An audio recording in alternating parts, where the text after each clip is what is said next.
In 1978, temporarily unable to continue work on Noah's Ark, Ron Wyatt took his two sons, Danny and Ronnie, to a site in Egypt he believed might be where the Red Sea crossing took place. When they arrived at the site on the Gulf of Aqaba, they found a Phoenician-style column lying on the beach. The water had eroded away the inscription, but in 1984, Ron found a matching column on the opposite shore in Saudi Arabia, still standing, with the inscription still intact. He was later able to translate the words Pharaoh, Mizraim, Death, Edom, Yahweh, and Solomon from this second column, and from this he believes these columns were erected by King Solomon and dedicated to Yahweh for the great miracle of the crossing of the sea on dry land. Israel was occupying the Sinai Peninsula at this time in 1978 and moved this first column from the beach and set it in concrete across the road, as you can see here.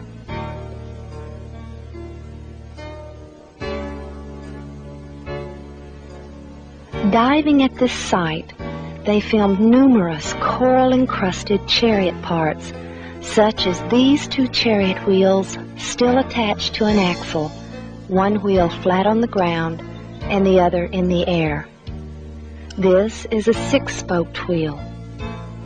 They found a vast amount of artifacts which loudly attest to the miracle which occurred here. Horse and human skeletal remains are still preserved by the coral, as are chariot cabs without wheels, wheels without cabs, some wheels on axles, and some not. He retrieved a chariot wheel hub, which he presented to Nassif Mohammed Hassan, who was the director of antiquities in Cairo, Egypt. But the most astounding find was this gold-veneered four-spoke chariot wheel, which he was able to video in March of 1988, but he was unable to retrieve it as the wood had disintegrated, leaving only a thin gold shell. There were many factors which led Ron to this site, but three were most compelling. First, in order for the Israelites to have left Egypt proper, they would have had to have begun their journey to the Red Sea on the eastern side of the Gulf of Suez. This left only the Gulf of Aqaba. Second, there is only one place along the shoreline of the Gulf of Aqaba which could hold the perhaps 3 million people. This area is so large it can be seen from this satellite photo. And finally, when Ron studied the bathymetric maps of the British Admiralty in London, he saw a perfect underwater pathway led across the Gulf at this point. On either side of this line across the Gulf of Aqaba, the waters were 5,000 feet deep, dropping off like a deep gorge. But here, at this precise spot, was an area leading across which gently sloped at a 6-degree angle to a depth of only 900 to 1,000 feet in the center. As Ron and the boys journeyed across the Sinai to this site, they noticed large boulders pushed over to the sides of the wadis or canyons, allowing caravans and travelers to pass through.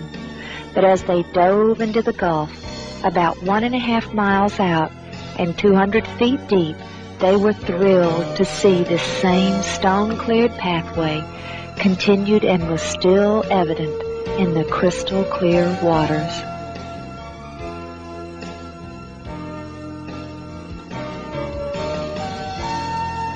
With the overwhelming evidence of the chariot parts scattered across the Gulf, Ron knew that Mount Sinai was in Saudi Arabia.